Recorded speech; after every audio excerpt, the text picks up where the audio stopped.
decrees that I'm giving you today. For when you have become full and prosperous and have built fine homes to live in, and when your flocks and herds have become very large, and your silver and gold have multiplied along with everything else, be careful. Do not become proud and forget the Lord your God, who rescued you from slavery in the land of Egypt. God's saying here, it's like, yeah, all that stuff you're about to get is an advantage, but there's also a severe obstacle that comes with it. He's saying the moment you begin to experience wealth and comfort, the first thing that's going to happen is you're going to start convincing yourself that you did this.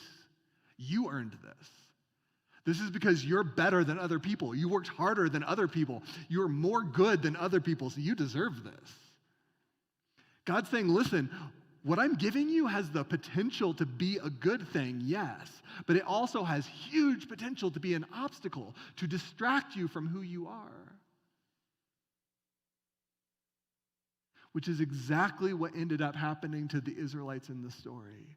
They did not catch this warning.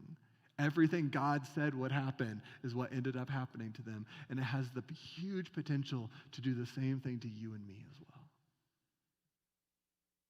Money and wealth convince us, I did this. Whatever I have is because of me. And listen, like, y'all are smart. And I know you know this, but I just feel like I need to say it anyway because it's helpful to remember this. That's a lie. Like, that's a lie. Like, whatever it is you have in life right now, if you had been born a woman in Afghanistan, you probably wouldn't have it. Like, you might be really proud of the career you've built, but there's a good chance your life trajectory would look like a tiny bit different if you had been born in, say, like North Korea. We just so happen to be born in the small minority of human beings born into the most wealthy empire to have ever existed, right around the zenith of its power and comfort and privilege. We are standing on top of a giant and bragging about how tall we are. It's kind of like playing Mario Kart with my kids. Like a couple weeks ago, we were playing Mario Kart, and Caleb beat me in a race for the very first time. And fortunately, he was very chill about it. He was not chill. There was a lot of bragging. A lot of bragging started happening. An amount of the kind of bragging, if I did it to him, it would make him cry. I didn't cry. Then I didn't cry, but he would have. And so I gently reminded my son that he was playing with a feature that keeps his car on the track, which is sort of like bowling with the bumpers up, and that if he wanted to try playing again without that, I would gladly do that. And then he almost beat me last night for real, with no helpers. So my day is coming. My point is, like, we're living each day of our life in like ludicrous, unearned, undeserved comfort and safety that the vast majority of humans throughout history could not have imagined. We are living life with the bumpers up. But just like with the Israelites, when they were tempted to believe, this belongs to me, this is because of me, I earned it, in the same way that temptation comes and tells us that too. Money might be an advantage, but it's also an obstacle. In Luke 12, Jesus tells this parable. It says, the ground of a certain rich man yielded an abundant harvest. And he thought to himself, what shall I do? I have no place to store my crops. Then he said, this is what I'll do. I will tear down my barns and build bigger ones, and I'll store my surplus grain. And I'll say to myself, you have plenty of grain laid up for many years. Take life easy, eat, drink, and be merry. But God said to him, you fool, this very night your life will be demanded from you. Then who will get what you have prepared for yourself? This is how it will be with whoever stores up things for themselves, but is not rich toward God.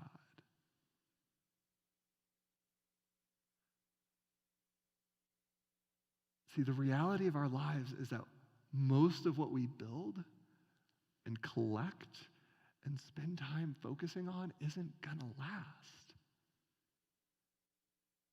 Like, we aren't going to take it with us when we die. It's going to end up in a landfill somewhere. There are entire giant civilizations that in their time were everything. They were just the absolute edge of culture and wealth and privilege. In their moment, they were a big deal. And you know what's left of them now? Tiny pieces of clay in the middle of a desert. See, money might be an advantage, but it's also an obstacle because it convinces us to give our time and our attention to the things that are temporary and to ignore or devalue the things that are eternal.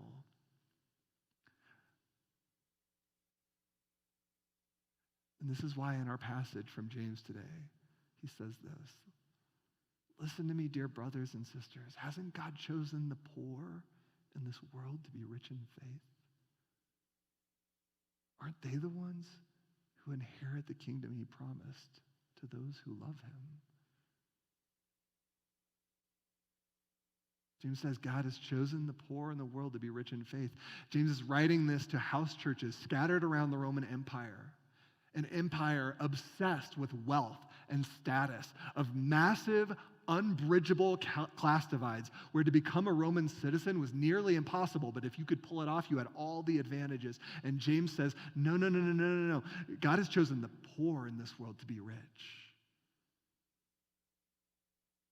See, the good news of Jesus is that we have a good dad in heaven who's the creator of all things. You all know this.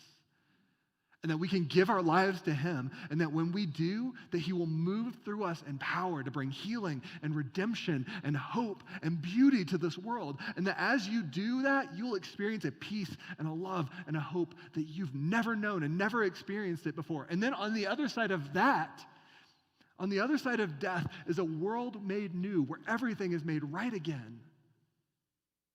So if you're poor and being told, give everything you have to God, and that's what he'll do for you, you're like, good deal. Like, I didn't have anything anyway.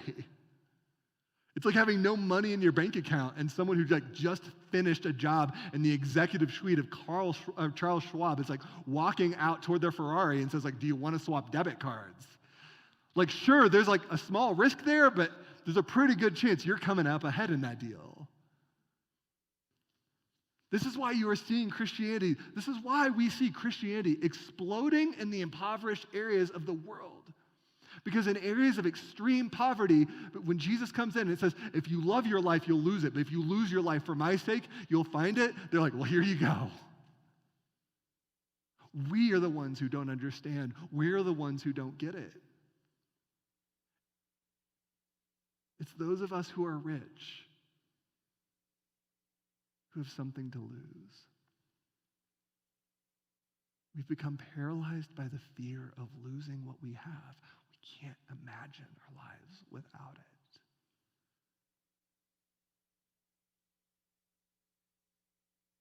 You might be familiar with the story of the rich young ruler, this rich guy who comes to Jesus, and he comes running up to him with all this enthusiasm and energy, and he says, like, what must I do to inherit eternal life? And Jesus ends it by saying, well, give up everything you have and come follow me. And it says that Jesus looked at him and loved him when he said that, and that the rich man walked away sad because he wanted to follow Jesus but couldn't imagine letting go of his possessions.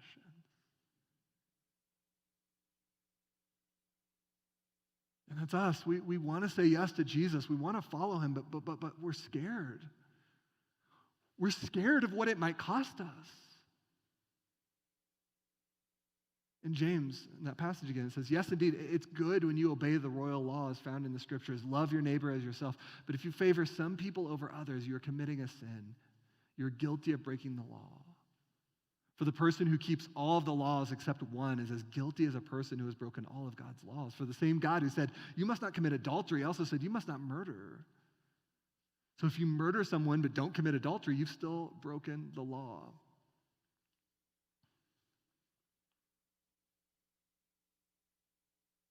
See, there are whole swaths of Christianity that pride themselves on being the moral majority. It's the Christians who follow the rules. They are law-abiding citizens. They aren't thugs. They aren't sexual degenerates, and they're very proud of it. And Paul says, if you can't love your neighbor, which includes the impoverished, which includes the people you're so proud that you're not, then you have broken God's commandment. See, money might be an advantage, but it's also an obstacle. It tempts us away from where life is actually found. It tempts us to rely on the security and safety of money at the expense of living in the power of the living God who wants to do great things in and through you. It's a bad deal. And if we start believing that to be rich, to have money, to get ahead is better, that means to be poor is worse. And then that will seep into our affections. It will seep into the way we look at the world. It'll seep into the way we view people.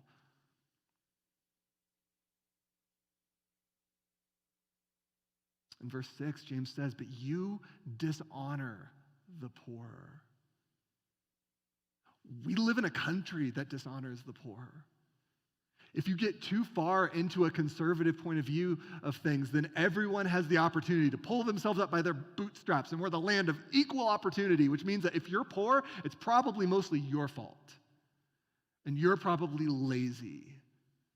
And so we use terms like welfare queen to describe people who depend on government subsistence programs. The term doesn't get trotted out as much these days, but the idea is very much there. If the poor would just try harder, they wouldn't be so poor. But then there's parts of liberalism that have this extremely condescending point of view where they're like, oh, you poor thing, it must be so awful to be like you and not me. Here, I'm a good person. Here's some money. Best of luck. Both of these cases reek of like a superiority and an arrogance that implies I'm better than you because I have more than you. And it's condescending and it's wrong and it's antithetical to Scripture.